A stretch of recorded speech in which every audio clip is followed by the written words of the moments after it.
শুরুতেই জানাবো সংবাদ শিরোনাম। দেশবাসীকে নতুন বার্তা দিলেন ভিপি নূর।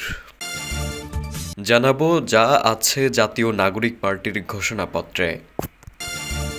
রাজনৈতিক ফায়দা নিতে কেউ কেউ আওয়ামী লীগকে টিকিয়ে রাখতে চায় মন্তব্য করে গণ অধিকার পরিষদের সভাপতি নুরুল হক নূর বলেছেন, এনাফ ইজ এনাফ, যথেষ্ট হয়েছে, আমরা আর চুপ থাকব না। গত ৬ মাসে গণহত্যার সঙ্গে জড়িতদের অল্প কয়েকজনকে গ্রেপ্তার করা হয়েছে।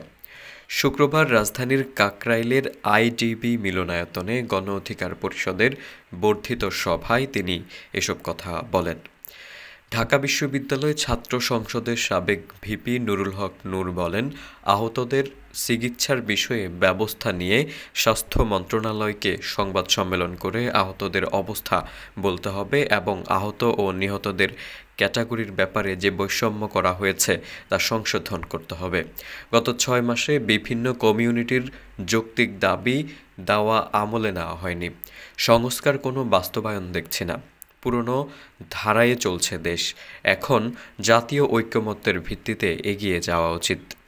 গণ অধিকার পরিষদের কর্মসূচিতে নেতাকর্মীদের উপর হামলার বিষয়ে নূর বলেন, ক্ষমতায় আসার আগেই কোনো দলের উৎপাত আধিপত্য বেড়েছে। অন্য দলকে রাজনৈতিক কর্মসূচিতে বাধা দেওয়া হচ্ছে। আমরা ইতিহাস বা কৃতিত্ব নিয়ে কাড়াকাড়ি করতে চাই না।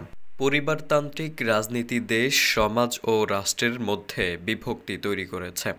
ছাত্র প্রতিনিধিরা যদি ছাত্র অবস্থায় ডিসি-এসপিদের সঙ্গে নিয়োগ নিয়ে ডিল করে তাহলে একটা চাঁদাবাজ প্রজন্ম তৈরি হবে উল্লেখ করে নূর বলেন, গণ অধিকারের ব্যানারে ব্যবহার করে কেউ অনৈতিক কোনো ফায়দা নিতে চাইলে তার বিরুদ্ধেও ব্যবস্থা নেওয়া হবে। জাতীয় নির্বাচনের আগে স্থানীয় নির্বাচনের তাগিদ দিয়ে নুরুল হক নূর বলেন, জাতীয় নির্বাচনে ৩০০ আসনে লড়বে গণ অধিকার পরিষদ। এখন পর্যন্ত কোনো দলের সঙ্গে জোট করিনি, তবে ভবিষ্যতে করব কিনা তা নিয়ে সভায় আলোচনা করে সিদ্ধান্ত নেওয়া হবে।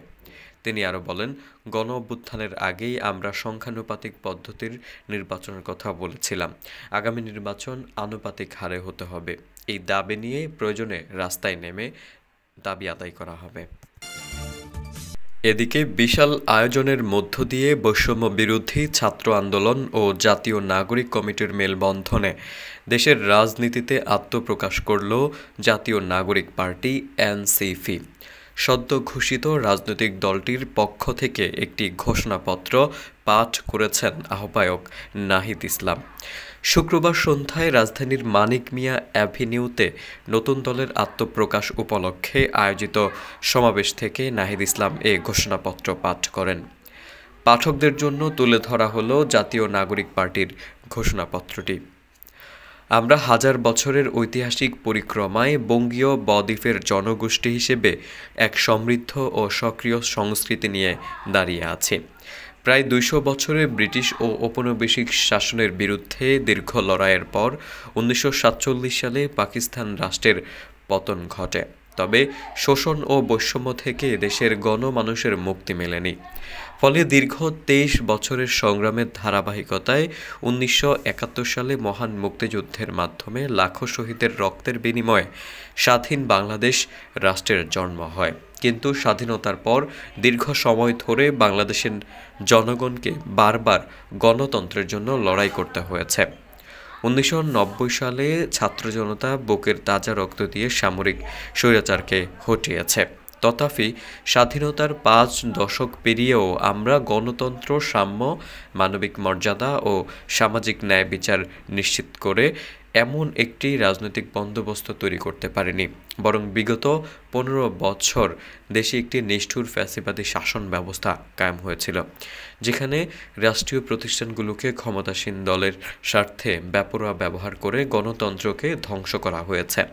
বিরোধী মতের কণ্ঠরোধ, গুম, বিচার বহির্ভূত হত্যাকাণ্ড, সর্বগ্রাসী দুর্নীতি ও অর্থ পাচারকে একটি রাষ্ট্রীয় সংস্কৃতিতে পরিণত করা হয়েছে। ঘোষণাপত্রে আরও বলা হয়, জুলাই ২০২৪-এ ছাত্র জনতা বিপুল আত্মত্যাগের মাধ্যমে এক অভূতপূর্ব অভ্যুত্থানের মধ্য দিয়ে দীর্ঘ দেড় দশক ধরে জেঁকে বসা ফ্যাসিবাদী সরকার পতন ঘটিয়েছে। কিন্তু আমাদেরকে স্মরণ রাখতে হবে, হাজারো শহীদদের আত্মত্যাগের বিনিময়ে অর্জিত এই নতুন স্বাধীনতা কেবল একটি সরকার পতন করে আরেকটি সরকার বসানোর জন্যই ঘটেনি। জনগণ এবং রাষ্ট্রের আষ্টে পৃষ্ঠে জেঁকে বসা ফ্যাসিবাদী ব্যবস্থা বিলোপের মাধ্যমে একটি রাজনৈতিক বন্দোবস্তর আকাঙ্ক্ষা থেকে এই অভ্যুত্থানে সাড়া দিয়েছিলে যেন জনগণের অধিকার ভিত্তিক একটি রাষ্ট্র পুনর্গঠিত হয়। সেই লক্ষ্য নিয়ে আমরা জাতীয় নাগরিক পার্টি অর্থাৎ এনসিপি প্রতিষ্ঠার ঘোষণা দিচ্ছি। এটি হবে গণতান্ত্রিক, সমতাভিত্তিক ও জনগণের প্রতিনিধিত্বকারী রাজনৈতিক দল। আমরা মনে করি জুলাই ২০২৪ গণঅভ্যুত্থান আমাদের সেকেন্ড রিপাবলিক প্রতিষ্ঠার লড়াই সূচনা করেছে। একটি গণতান্ত্রিক নতুন সংবিধান প্রণয়নের মাধ্যমে আমাদের সাংবিধানিক স্বৈরতন্ত্র পুনঃপ্রতিষ্ঠার সব সম্ভাবনার অবসান ঘটাতে হবে। আমাদের সেকেন্ড রিপাবলিক প্রতিষ্ঠার জন্য গণপরিষদ নির্বাচনের মাধ্যমে একটি নতুন সংবিধান প্রণয়ন আমাদের অন্যতম প্রাথমিক লক্ষ্য। আমাদের সেকেন্ড রিপাবলিকে জাতীয় স্বার্থ সুরক্ষা শক্তিশালী প্রতিরক্ষা ব্যবস্থা গড়ে তোলা হবে।